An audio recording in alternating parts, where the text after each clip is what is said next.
Social values were changing, alternative lifestyles gaining acceptance, and all around the world indigenous people were demanding recognition of their grievances.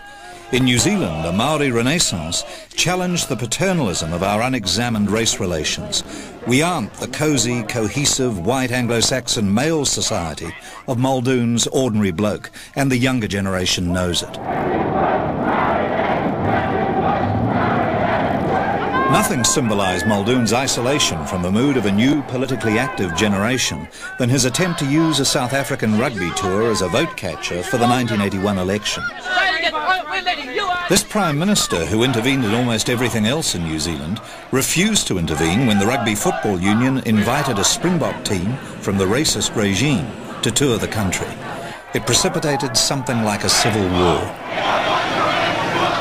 One of the first battles and the only occupation of a rugby ground took place live on television in Hamilton, a key rural marginal seat for Muldoon.